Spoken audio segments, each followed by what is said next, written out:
చాలా మంది అంటే సర్జరీస్‌కెళ్తే కష్టం అని చెప్పి రకరకాల ఆప్షన్స్ తీసుకుంటూ ఉంటారు ఆ! కదా! హ్మ్. ఇంకా ఎలాంటివి డిస్కస్ చేస్తారు మీతో? అంటే అప్పుడు సర్జరీ అంటే యూ హావ్ టు సీ. ఇప్పుడు ఫర్ ఎగ్జాంపుల్ ఆర్థరైటిస్ గురించి మాట్లాడుతున్నాం. హ్మ్. అంటే అరుగుదల. అరుగుదలలో కూడా ఒక స్టేజెస్ కింద చెప్తాం మనం. స్టేజెస్ అనేది ఎందుకు? మన ట్రీట్మెంట్ హెల్ప్ చేయడానికి, సర్జరీ ప్లాన్ చేయడానికి హెల్ప్‌ఫుల్ ఉంటుంది. హ్మ్.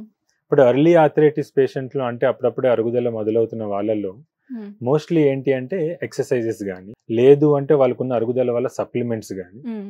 చెప్తా ఉంటామన్నమాట. ఇప్పుడు హ్మ్. సప్లిమెంట్స్‌లో కూడా ఏంటంటే వివిధ రకాలైన సప్లిమెంట్స్ ఉంటాయి. హ్మ్.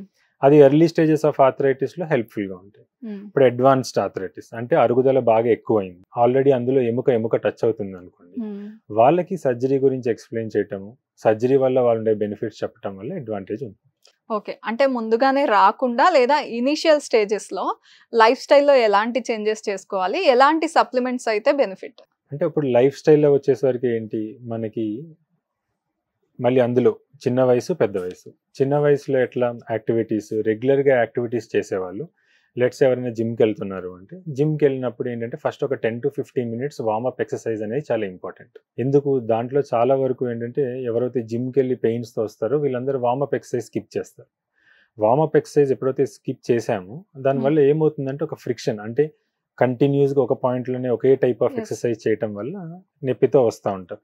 ఫర్ ఎగ్జాంపుల్ టెన్నిస్ ఎల్బో అంటామన్నమాట. ఎల్బో రీజియన్‌లో పెయిన్ చాలామంది వస్తా ఉంటారు. అంటే ఇంప్రాపర్‌గా వెయిట్ లిఫ్ట్ చేయటం వల్ల గాని, హ్మ్. లేకపోతే ముందుకు వంగి బాగా పని చేసేటప్పుడు ఒక్కొక్కసారి బ్యాక్ పెయిన్‌తో. ఇవన్నీ ఎట్లా ఎళ్తాయి అంటే మనం చేసే యాక్టివిటీ రిలేటెడ్.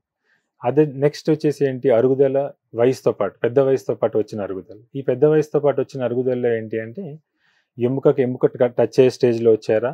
లేదా కొంచెం ఎర్లీ స్టేజెస్‌లో వచ్చారా? ఇప్పుడు ఎర్లీ స్టేజెస్‌లో వచ్చిన వాళ్ళకి ఏంటి అంటే ఇంకా జాయింట్ స్పేస్ అనేది, ఆ గ్యాప్ అనేది ఇంకా ఉంటుంది. హ్మ్. ఇప్పుడు ఇయన్నీ ఆర్థరైటిస్ గాని, మనం ఏం మాట్లాడుతున్నా ఇందులో ఏంటి మేజర్‌గా ఇబ్బందయ్యేదంటే, ప్రతి జాయింట్‌లోని కార్టిలేజ్ అనేది ఉంటుంది.